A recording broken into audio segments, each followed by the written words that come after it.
2000 वर्ष पूर्व जो सभ्यताएं जीवित थी उनको पाश्चात्य इतिहासकारों ने प्राचीन सभ्यताएं मानकर ही मानव इतिहास और समाज का विश्लेषण किया।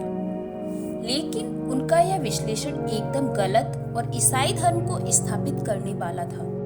इसके लिए उन्होंने ऐसे कई तथ्य नकारे जो प्राचीन भारत और चीन के इतिहास को महान बताते हैं और ईसावाद के समाज से कहीं ज्यादा उन्हें सभ्य सिद्ध करते हैं।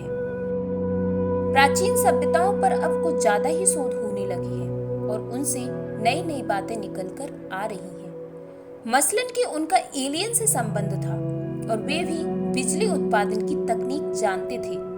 धरती पर फैली प्राचीन सभ्यताओं की बात करें तो धरती के पश्चिमी छोर पर रोम, ग्रीस और मिस्र देश की सभ्यताओं के नाम लिए जाते हैं, तो पूर्वी छोर पर चीन का नाम लिया जाता है।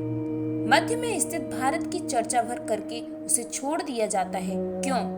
क्योंकि भारत को जानने से उनके समाज और धर्म के सारे मापदंड गिरने लगते हैं। तो वे नहीं चाहते हैं कि भारत और उसके धर्म का सच लोगों के सामने आए। लेकिन सच कब तक छिपा रहेगा? दुनिया भर की प्राचीन सभ्यताओं से हिंदू धर्म का क्या कनेक्शन था? या संपूर्ण धरती पर हिंदू वैदिक धर्म ने ही लोगों को सभ्य बनाने के लिए अलग अलग क्षेत्रों में धार्मिक विचारधारा की नए नए रूप में स्थापना की थी।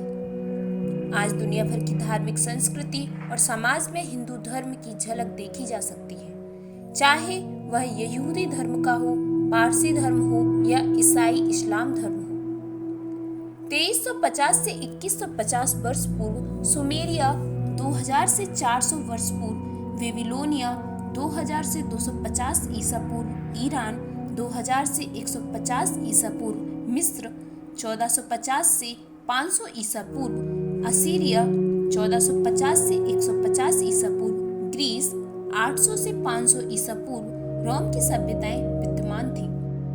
उक्त सभी से पूर्व महाभारत का युद्ध लड़ा गया था। इसका मतलब कि 3500 ईसा पूर्व भारत में एक पूर्ण विकसित सभ्यता थी। हिमालय से निकलकर सिंधु नदी अरब के समुद्र में गिर जाती है। प्राचीन काल में इस नदी के आसपास फैली सभ्यता को ही सिंधु घाटी की सभ्यता कहते हैं। इस नदी के किनारे दो स्थानों हड़प्पा और मोहनजोदड़ो में की गई खुदाई में सबसे प्राचीन और पूरी तरह विकसित नगर और सभ्यता के अवशेष मिले। इसके बाद चनहूदड़ो, लोथल, रोपड़, कालीबंगा राजस्थान, सूरकोटदा, आलमगीरपुर मेरठ, बड़ावली हरियाणा, धौलावीरा गुजरात, अलीमुराद सिंध प्रांत, कच्छ गुजरात, रंगपुर गुजरात, मकरान तट बलूचिस्तान, गुमला अफगान पाक सीमा आदि जगहों पर खुदाई करके प्राचीन कालीन कई अवशेष इकट्ठे किए गए। अब इसे सैंधव सभ्यता कहा जाता है। हड़प्पा तथा मोहनजोदड़ो में असंख्य देवियों की मूर्तियां प्राप्त हुई हैं। ये मूर्तियां मातृ देवी या प्रकृति देवी की हैं। प्राचीन काल से ही मातृ या प्रकृति की पूजा भारतीय करते रहे और आधुनिक काल में भी कर रही हैं। यहाँ हुई खुदाई से पता चला है कि हिंदू धर्म की प्राचीन काल में कैसी स्थिति थी। सिंधु घाटी की सभ्यता को दुनिया की सबसे रहस्यमयी सभ्यता माना जाता है, क्योंकि इसके पतन के कारणों का अभी तक खुलासा नहीं हुआ है। इतना तो तय है कि इस काल में महाभारत का युद्ध इसी क्षेत्र में हुआ था।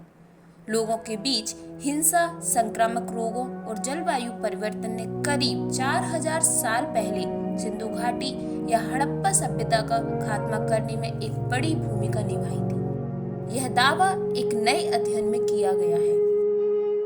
नॉर्थ कैरोलिना स्थित एपलचियन स्टेट यूनिवर्सिटी में नृविज्ञान एंथ्रोपोलॉजी की associate professor doctor Gwen Robinson ने एक बयान में कहा कि जलवायु, आर्थिक और सामाजिक परिवर्तनों सभी ने शहरीकरण और सभ्यता के खात्मे की प्रक्रिया में भूमिका निभाई। लेकिन इस बारे में बहुत कम ही जानकारी है कि इन बदलावों ने मानव आबादी को किस तरह प्रभावित किया।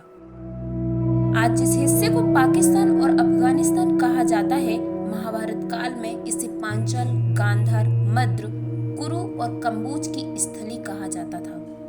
अयोध्या और मथुरा से लेकर कम्बोज तक आर्यवर्त के बीच वाले खंड में कुरुक्षेत्र था, जहां यह युद्ध हुआ। आजकल यह हरियाणा का एक छोटा सा क्षेत्र है। उस काल में सिंधु और सरस्वती नदी के पास ही लोग रहते थे। सिंधु और सरस्वती के बीच के क्षेत्र में कई विकसित नगर बसे हुए थे। यहीं पर सिंधु घाटी की सभ्यता और मोहनजोदड़ो के शहर भी बसे थे। मोहनजोदड़ो सिंधु नदी के 2 टापुओं पर स्थित है। जब पुरातत्व शास्त्रियों ने पिछली शताब्दी में मोहनजोदड़ो स्थल की खुदाई के अवशेषों का निरीक्षण किया था, तो उन्होंने देखा कि वहां की गलियों में नरकंकाल पड़े थे। कई अस्थिपंजर चित अवस्था में लेटे थे और कई अस्थिपंजरों ने एक दूसरे के हाथ इस तरह पकड़ रखे थे मानो किसी विपत्ति ने उन्हें अचानक उस अवस्था में पहुंचा दिया था। उन नरकंकालों पर उस प्रकार की रेडियो एक्टिविटी के चिन्ह थे जैसे कि जापानी नगर हिरोशिमा और नागासाकी के कंकालों पर एटम बम विस्फोट के पश्चात देखे गए थे।